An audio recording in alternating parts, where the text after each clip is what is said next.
Hello, this is Leonard Slatkin, and I'm very pleased to be returning for appearances with the NHK Symphony Orchestra. It's been a long time. The last time I was here was in 2016. I was supposed to be here a couple years ago, but you know how it's been with the pandemic. But I'll be here now in two wonderful programs. The first one is not just an American program, but it also is just of one American composer, perhaps the most important one, because Aaron Copland showed us the path for creating American music in the concert hall. In our case, we're going to hear two scores taken from ballets.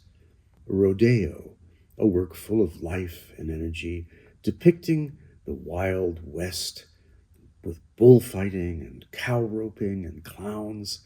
It's a wonderful piece. And it's followed by an even more wonderful piece, the complete Appalachian Spring, which Copland wrote in the late 1940s for the distinguished choreographer Martha Graham.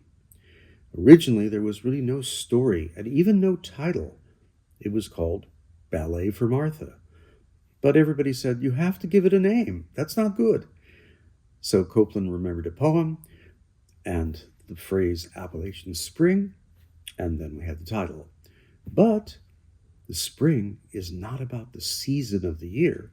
It's about a little river that goes through a small town in the Appalachian Mountains, perhaps somewhere in Pennsylvania. These two pieces are very important in the American musical life experience, and in many ways, I think Appalachian Spring may be the finest work ever produced by an American composer. The second program alternates between two pieces by the same composer again, not Copland, but across the water, Ralph Vaughan Williams. Vaughan Williams was a very prolific composer.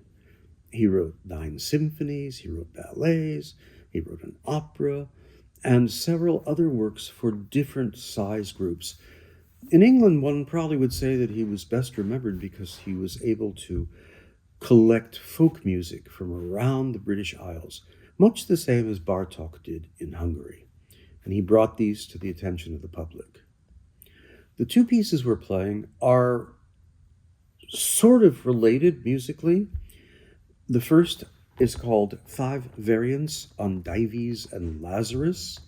You don't need to know what the title means. All I can tell you is this is an absolutely gorgeous piece for strings and harp. First time I ever encountered the work was actually in a recording session I did. I'd never heard the piece before, but we needed to have something for the recording.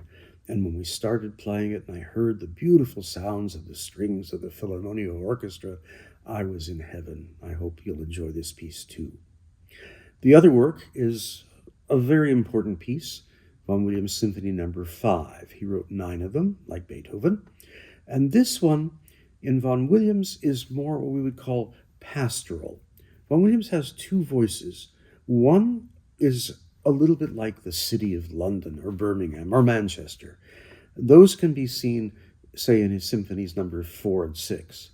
But this quieter, calmer symphony, also like the third, is more like being out in the country. It is really one of my very favorite works to do. It's not particularly flashy for the orchestra because most of the work is calm, but it requires great sensitivity on the part of the musicians and the conductor. I'm sure that the NHK Symphony will bring all those qualities to this work. We have also a Violin Concerto to put in the middle with Mr. Chen. Altogether, these two programs are going to be wonderful to work with, this incredible orchestra.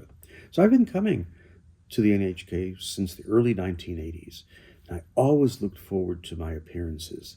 Somehow we had a really good chemistry that's lasted now for about almost 40 years, and to see these musicians again, for me, is one of the highlights of any season that I do. So I look forward not only to seeing the orchestra, but many of you. I'm sure Those of you who come to the concerts will enjoy the programs, and perhaps I'll see a familiar face or two. Seeing all those people over all these years is one of the reasons I love to travel and conduct in different orchestras, but in particular, in Tokyo, at the NHK, for all of you wonderful listeners. I'll see you at the concert.